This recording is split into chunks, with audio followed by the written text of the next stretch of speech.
that nobody seems to be talking about is something that I want to talk to you about, Carolyn, Dr. Hellman. You know, you have specialized in really looking into the impact of trauma, and especially you deal with survivors. But my question to you is, yes, what is the impact on the individual who's been traumatized and violated like that? But what is the impact on the family? And what is the impact on the community? And then, what is the impact on the entire world? Thank you so much for making this happen. I mean, it's just incredible that we're having this conversation and that this film is getting airtime. I mean, we really owe you for that. I just want everyone to just, with me for a moment, just take a nice deep breath. Just breathe in and breathe out. And I know that's a hippy-dippy thing to do, but we've actually all experienced at least a minor trauma this evening, or tertiary trauma as we call it, because we have borne witness, not to the explicit images, but to the testimonies of what happened on October 7th. And I just want to lay out some stats. Working with survivors, this is a particularly egregious instance or series of acts of violence. Violence or rape as a tool of war started in the late Middle Ages when rape was considered a way to show your manhood. It was considered a common or normal part of the spoils of war, and since that time, literally millions of women have been raped, mostly women, some men. We had a commission after World War II documenting that, the rape of Nanjing, World War II, you name it, in the former Yugoslavia. As you noted, Heidi, it is happening right now. It is happening in Ukraine. It is happening in Haiti. And we're talking about organized, systemic use of rape as a tool of sexual violence, as a tool of war. And the rapes that happened on women on October 7th were a war against their body. And 96% of rape survivors will suffer post-traumatic stress disorder within the first 2 weeks. 51% will have lifelong post-traumatic stress disorder. So we actually do understand that the trauma that happens with rape. We understand it because we understand PTSD of veterans coming back from war. We understand the flashbacks, the sleeplessness. You're going to have issues sleeping tonight because of your tertiary trauma from bearing witness to this, right? Many of you are. We're talking about depression. We know that rates of depression for trauma for those who've experienced rape and sexual assault are 3 times what they are for folks who have not. We know that suicidal ideation and death by suicide is over 2 times more common for rape survivors. And so what is happening with these families right now is the survivor's identity has been shaken, the family's identity has been shaken, their community's identity has been shaken, mostly because of a myth that drives victim blaming. And that myth is, and this is why we, even though we know better, many of us do not believe survivors or want to blame them or hold them somehow accountable. What was she wearing? What was she doing? What was she, why was she out at night? We tell this story because to tell the truth, which is that we don't control these acts of criminal violence, right? And that the survivor is not at all responsible for a criminal, felonious act against her. If we tell that truth, then it means we can't control it. It means that our daughters are on college campuses where they face higher rates of rape and sexual assault than if they don't go to college. It means that we are not in control of this, and so what ends up happening is that a lot of survivors face victim blaming. I hope that none of these survivors do, but I will tell you right now, the struggle is literally to keep these rape survivors alive. The suicidal ideation and what happens for the next couple of years, it will take all of the family's resources to focus on that survivor. It will take community resources to focus on her. And what happens, and I want to just tie this back into so much of what's been said on the panel, if I may, what happens is that all of these symptoms of trauma are exacerbated when you face something that Jennifer Fried has called institutional betrayal.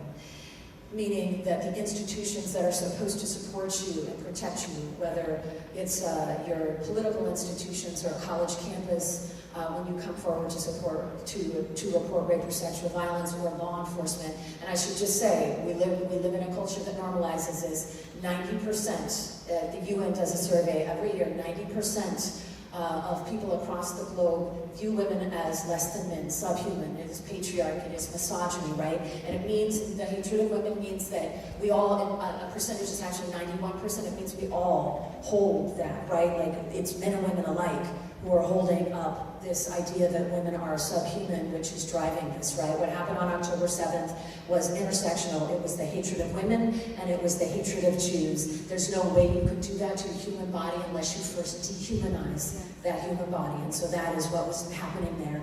And all of these symptoms are amplified when a survivor faces institutional betrayal, meaning the institutions that are supposed to support her do not. And what happened on that day is that the international feminist community and the local, the US feminist community absolutely failed survivors with their silence. And they failed survivors because we have something that has happened on what I call the illiberal left, which is the oppression Olympics, where the pain and suffering of certain identities matters more than the pain and suffering of others. And I can say this as a college professor. I care deeply about the pain and suffering of people of color. I also care deeply, as hopefully every decent human being in this audience cares about the pain and suffering of women and queer folks and people who face fat phobia and people who face anti-Semitism and Islamophobia. We can hold these complexities, right? But what has unfortunately happened is, and we all know this, we don't say this out loud, we all know this, because we have defined this in racial terms in the hierarchy of what matters in the US left and even in the global left, we are not talking about this because we have ranked certain pain and suffering higher. And I would say it is intellectually dishonest to, let's just go through a quick list. It's intellectually dishonest to act like this started on October 7th when there's a 2,000-year history of Jewish persecution. It is intellectually dishonest to classify Jewish people as settler colonialists or as white. It is simply to take a relatively recent phenomenon of the racial hierarchies in the United States that emerged about 400 years ago, and to take that and to put it on what is happening right now to understand what is happening in the middle. It is simply intellectually dishonest. It is intellectually dishonest to say that you care about the pain and suffering of people and not speak up about what happened on October 7th. It's also intellectually dishonest to not be as equally heartbroken for the children who are dying in Gaza when Hamas, and not being able to separate the people, right, from Hamas, the terrorist organization. It is intellectually dishonest to not have your heart break for those children, just the way my heart breaks for the women of October 7th. And I hope that we can all embrace some intellectual honesty. Yes, thank you. I think empathy is so important. And again, it's the antidote to intolerance. So right. One of the things that we've witnessed is obviously anti-Semitism, Islamophobia, but this attitude of treating women as subhuman.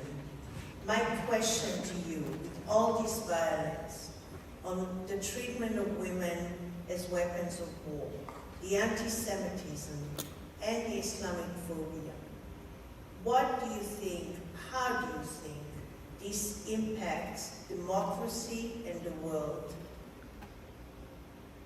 Thank you, Daphna. I sat there as I watched the movie with mixed feelings. I was in deep grief, deep anger, and in deep disappointment. Why? Because for 75 years, the lobby of Hamas and the extremists have taken us all for a ride, and we didn't speak up long and hard and strong. And today, the silence of the Muslim communities, not around the US, let's talk about Los Angeles, is deafening, isn't it? Yes. So I was embarrassed But I remember the words of my father who would always tell me that we as a human race, we are either coming from a problem, or we are in a problem, or we are going towards a problem. So let us take heart, and it's so exciting really for me to see every one of us, every one of you here, because those of us who have community, we cannot be victims. And to remember that we have work to do. In that, the question I want all of us to ask is, are we going to go through this, or are we going to grow through this?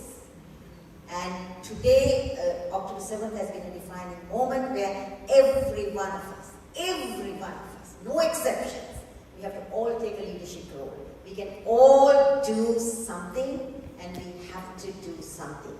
Because as Daphna asked me, anti-Semitism is on the rise.